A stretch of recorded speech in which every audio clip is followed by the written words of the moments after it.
Honorable Directors, respected Principal Ma'am, all the worthy teachers, and my dear friends, a wonderful good morning to all of you. Myself Junjun, a shining star of 8 competency in Sunrise Foundation. Today I am here for speech. My topic for speech is agriculture, which is known as the backbone of India. Agriculture. Agriculture means the cultivation of soil for growing crops and rearing livestock, which is also known as farming. But the product given by agriculture is raw material. To convert it into useful there are three activities, that is primary activity, secondary activity and tertiary activity. Primary activity.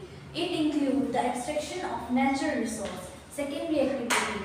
It includes the conversion of raw material into finished product. And tertiary activity provide support to both primary and secondary activity.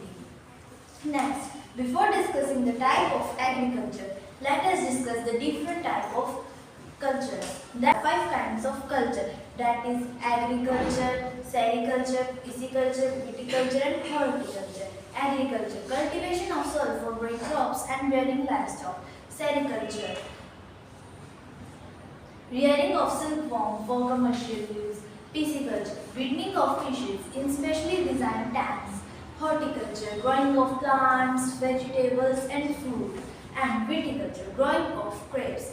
Next, there are 2 types of farming, that is subsistence farming and commercial farming. Subsistence farming is practiced to meet the needs of the farmer's family, which is further divided into 2 types. Subsistence farming and intensive subsistence farming.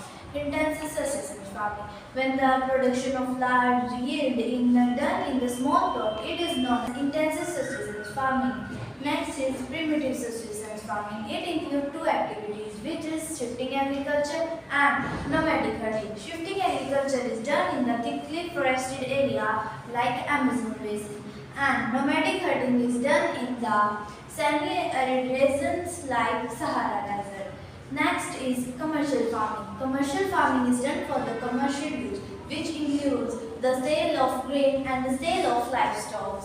Next is importance of agriculture. India is known as the agriculture country. Still 60 to 65% of India's population is still dependent on agriculture. It not provide food only, but also provide raw material for the textiles, industries, etc. Next is role of farmer.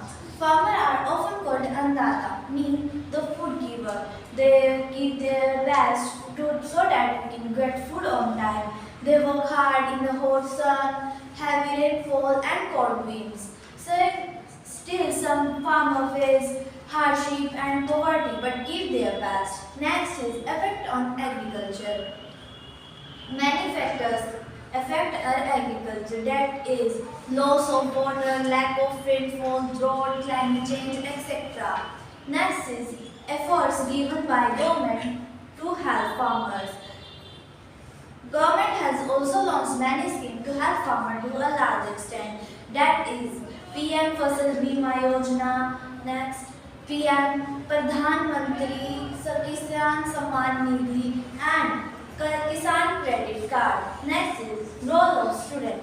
Everybody is thinking now, can student help in agriculture? Yes, we can. By reducing the wastage of food, loving environment and studying about soil, crops and nature. Conclusion. In simple words, we can say that agriculture grows, nation grows. We should remember, no farmer, no food and no food, no life. This was all about my presentation. Jai Hind, Jai Kisan. Thank you.